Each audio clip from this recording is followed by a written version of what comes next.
Good morning সবাইকে। Good morning from Badrinath. আজ হলো আমাদের ৪ ধাম যাত্রার ৯তম দিন, আর আজ আমরা যাচ্ছি বদ্রীনাথের উদ্দেশ্যে। উত্তরাখণ্ডের ৪ ধামের আজ আমরা অন্তিমতম ধামে দর্শন করতে যাচ্ছি। আগের দিন আমরা সোনপ্রয়াগ থেকে বদ্রীনাথের পিপলকোটিতে নাইট স্টে ছিল, আর আজ চললাম বদ্রীনাথ দর্শন করার উদ্দেশ্যে। এই সুন্দর সকালটাও আমাদের শুরু হলো এই সোনার মুকুট পরা পাহাড়গুলোর দর্শন পেয়ে।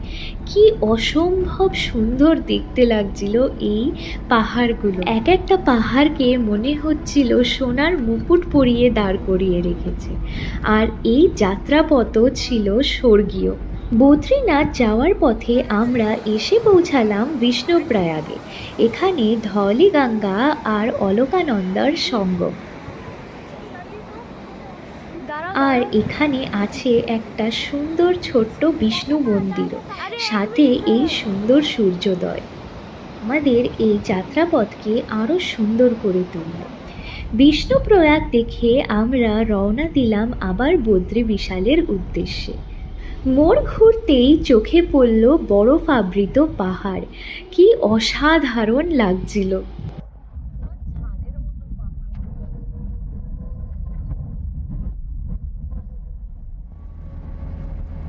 আমাদের গাড়ি যত এগোতে থাকলো, এই বরফাবৃত পাহাড় যেন আরও কাছে চলে আসলো আমাদের, আর বানিয়ে তুললো এই যাত্রাপথকে আরও মনোমুগ্ধকর, সাথে ঠান্ডা ঠান্ডা হাওয়া।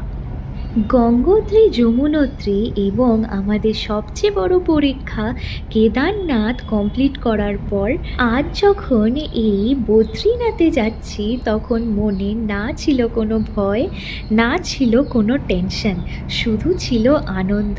তাই এই যাত্রাপথ আমাদের কাছে চিরস্মরণীয় হয়ে উঠেছে এবং শান্তিরও। মনে হচ্ছিল আমরা সব কিছুর ঊর্ধ্বে উঠে মনে অনেকটা শান্তি নিয়ে আমরা কমপ্লিট করতে চলেছি আমাদের ৪ ধাম যাত্রা।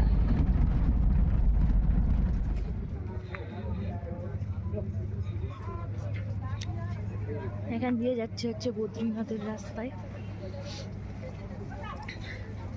সামনে হচ্ছে বদ্রীনাথের মন্দির, যেখানে আমরা এখন যাচ্ছি।